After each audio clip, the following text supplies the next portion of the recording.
It's a it's a living building. Like it has a mouth and everything. Yes.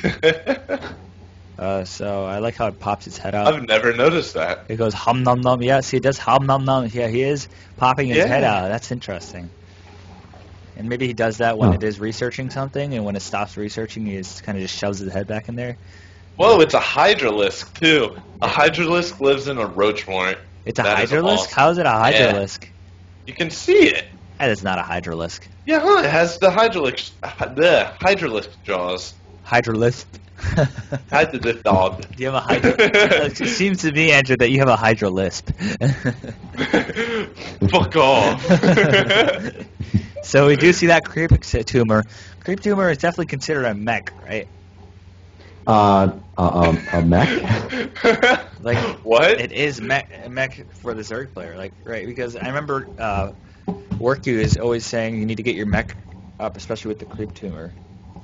I'm so confused. Oh, mechanics. Yeah, mechanics. Yeah, mechanics. I thought you were talking about a mech for a Terran. Actually. No, that's not even close to a tank. Well, you never know. They might have that secret attack. You know what I mean? Mechanics. Well, actually, for Zerg, you can plant some creep tumors down, and you can actually transform them into infested Thors later on. Yeah, I think we did see in the very last match, we did see that creep highway going up yesterday. Remember that? Yeah, we did see that. We're coming in with a lot of mutas right now. We actually have 11 mutas. 14 mutas here. And just needs to pull back. Yep. There he goes. Lost one mutalisk. These mutas, I'm telling you, mutalisks are the main damage here for the economy, especially for Protoss players. Like the missile turrets for Terran players do effectively take out mutas, but those photon cannons they cost a lot. They're 50 minerals more, and you just really can't place them everywhere you want because you need a pylon around as well. So it's going to be 100 minerals for another pylon around your base. So if you're going to go for 2 missile turrets, it's only 200 as opposed to the 300 and 400 minerals you would spend just to get protection around your base against mutas. So mutas in a ZVP is just definitely an optimal solution. Especially in the early game. My God, we're at minute 13, and he is picking off those probes. He does blink, but 11 workers killed for love to lose. Not one mutalisk goes down in that engagement. My God, very well microed. It looks like he's trying to get a mass muta army. He's going for another 7 mutalisks, even though he does have 18 mutalisks right now. He's going to go, 25 mutalisks. His dangerous ball of death flying around. And the Protoss is not responding to it very well. You'll see he had to pull all of the Stalkers from defending both his main and his natural, and trying to merge them with his main army so that he can deal with those mutalisks. I did see this build a while ago. Yeah, this definitely looks like a classic opening. Sorry for interrupting you, for just a mutaling army. He's going to go ahead and get that massive bundle of mutalisks. He's going to harass. He is going to see those phoenixes, but he can one-shot those phoenixes probably if he can. Looks like he is going to run. I don't know. At this point, I would just go mass stalker. Yeah. Mass stalker, maybe but 1 or 2 colossi. Those lings are going to be a problem for the stalkers, though. Yep, that's definitely why you would want to get a couple of colossi out to deal with that. You can put the colossi in the center of your stalker mix. That means that mutalisks would have to cross over stalkers to try to kill them, and that's not a good idea. You're going to lose more than you're actually going to gain there. Very good point. Looks like we do have a mutalisk harassment, but those phoenixes are there. But those zerglings are definitely going to take out that third for the Protoss. Here it comes. Looks like he is going to throw up a few. Looks like those colossi do melt, so he's going to have to try and take out that nexus as quick as possible. He is so close to taking out that nexus, it looks like it does go down. Very good for Zerg player. He is an advantage. This is not looking good for the Protoss player. Let's go ahead and check the economy shift right now. He's going down 1,500. And actually, the Protoss actually came out on top on that whole thing. He took the lead on, he's now lower on resources lost than the Zerg is, So it's a good thing that Muta ball bundle is going to be able to be dealt with, especially with those phoenixes now. And he's just going to try and go for as much economy as possible. Economy. Like, wow, look at that. He's just trying to wipe him out, and he's going to run. Man, That was pretty sloppy from the Zerg player. He was off. He could have a hit and lot run, but there. he could have hit and run, but it looks like he is going to try and take those Phoenix. But those Void Rays are there. This is not going well for the Mutas. And those Blink Stalkers, he's going to lose the Muta. I'm not sure why he didn't pull all of his Mutalisks to help that. He does have 5 over his small patch of Lings in the center. So yeah, there is a double army right now. There's an army split. We see, looks like they do get cornered, and there go those Lings. So, I don't know. It looks like the Protoss player is going to try and push up and end this. We do see a Corruptor, though, which hopefully these can easily be morphed into Broodlords later, but those Corruptors are definitely going to be there for those Void Rays and for those Colossi. Yeah, man, I don't know. The Greater Spire is almost done here. If he can morph those in quickly, he may have a chance of holding this off. It's like it is just about done, so close to being done. This is going to be a very close match. It does look like he's going to push up, but he does have a lot of spine crawlers just to hold him off. He's going. Oh no, this is not looking good for them. He's going to lose a lot of Corruptors in this process with the Stalkers and those Phoenixes. But he's very heavy anti-air technology. Very well played by the Protoss. He did mutate into, well, not mutate, but he did transform into a heavy anti-air. So those Mass Stalkers did go again with those Zealots, but those Void Rays and those Phoenixes did help. So this might be GG for the Zerg player. This might be a bit of a mistake by the Zerg player. He's not using all of his larvae to defend against this lair. There we go. We do see some emergency roaches, but I don't know if it'll be enough. I don't think so. Those Immortals are really pounding. That macro hatch next to his natural right there is not hotkey. So Yep, it is not. that is a base just standing there. I wonder how he's going to deal with that. He has a lot of larvae There we right now. go. A lot of roaches in production. 21 roaches in production. If he can gather those, he'll be on top. But No, I think this might be it. yeah, this is definitely going to be GG for the Zerg player. Wow, very well played by Evicide. Not going to lie. Yeah, absolutely.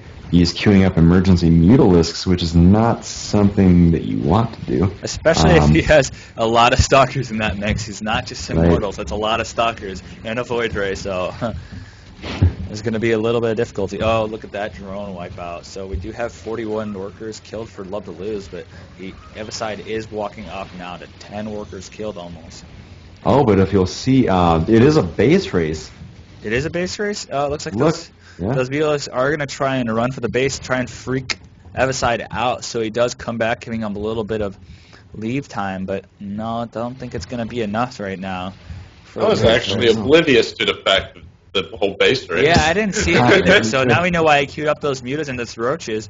He does have 2 bases, so Love to Lose might have an actual advantage at doing this. He's going to bring up his probes. If Evicide can play this like I told him to play it last time, he does have a lot of minerals, but as Evicide does say, this is how we end again, so he does bring his probes, and he's going to leave them in his army.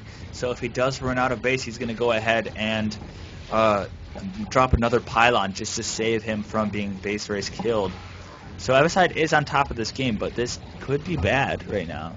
And he's like, he's going to waste these minerals. Bad play by Evicide on wasting these minerals on a Nexus. All you need is a pylon at this point if you're going to base race. Yep, we do have 2 Nexuses down for the Protoss. Oh, no, 1 was canceled. He's probably going to want to better position that. Actually, he wants really small, cost-efficient things. He wants, like, assimilators. They're spread out. There can only be in one place, of course, but still, they cost only 75. You can have 4 assimilators instead of a Nexus. So that's 4 buildings spread out instead of one big fat building sitting right in one spot. So when it comes to base races, I'm not a big expert because I don't like them myself, but as we go on, it looks like those Stalkers are going to try and pick off those drones. He does get it.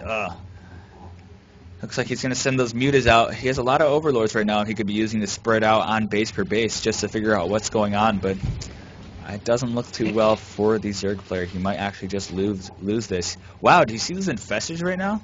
I saw do. that. It looks like he does have enough energy on 2 of them for something. If he does fungal, he'll give him an advantage at some point, but I don't know how well it's going to go. He does 3 Fungals ready to go. Yeah, it looks like he does have 4 Infestors. I'm not sure what he's going to use them for, but those Mutalisks are just sitting there not really doing much. and he has a lot of structure, so this is probably going to be GG for the Zerg player unless he does pop Look up. over at the infestors right now. I am looking at the infestors. They're just sitting there at that base, so... And he doesn't GG, he just leaves. Uh-oh. Oh, well, actually, he was angry. defeated. So Nope, he was defeated. Oh, he was Yep. defeated. He rage loses. He just rage quits. He doesn't say, and Eviside does say "good game, my friend." He leaves the heart symbol. If we do see an answer, there should be okay. But looks like this has transitioned into a kind of a dirty leave.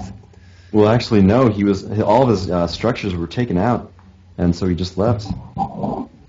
He was force leaved.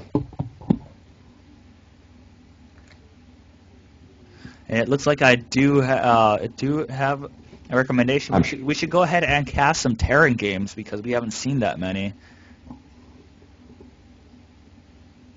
So we're going to go ahead and cast... Let's see if Killadeath is up here. Let's go ahead and check where Killadeath is. He is a good follower, and he is a great Terran player. Let's go ahead and check.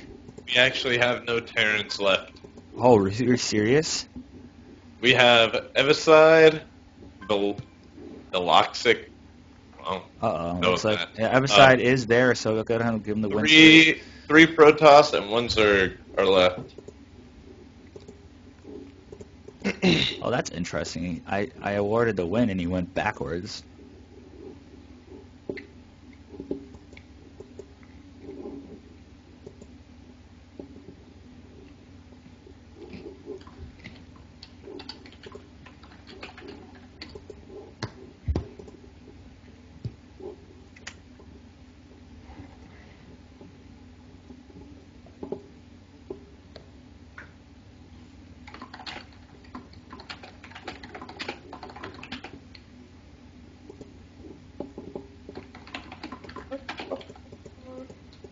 I don't know. It seems like there is an error right now where we can't move people up. So Eviside is sitting back there right now, as if he's never played Cash Money, which is interesting.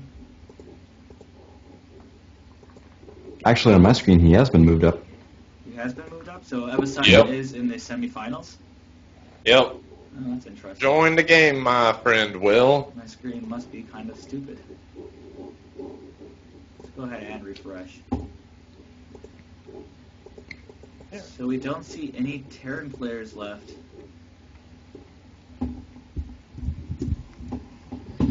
Unfortunately. Looks like Velox will be playing Cloud Kingdom versus whoever is Supposed to be Eviside. So Eviside should be coming up sometime soon. I'll go ahead and invite him to the game. Invite him to game. They won't let me invite him for some reason. I'll suggest him I will be back. I will be back. Probably not in time for this best of 3, but I will be back. So it looks like you do have to leave us for a while. Yep. Alright, so you come back, let us know, okay? Yep. Alright, great. See you later, man. Yep, see ya.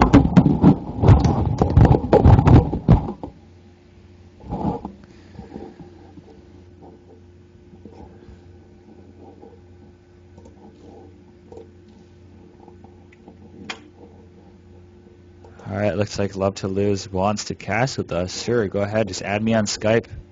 Oh, we don't need 3. Uh-oh, looks like my co-caster is being a jerk-off. Hey!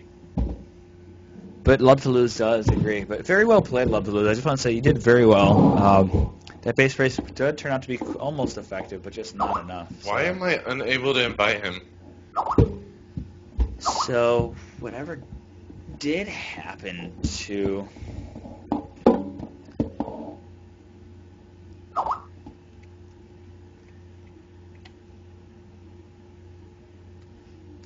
There we go. Oh, no, he declined again. Yeah, like it's immediate. Let me go ahead and contact him and see where he is. Hold on. Sign out, then sign back in.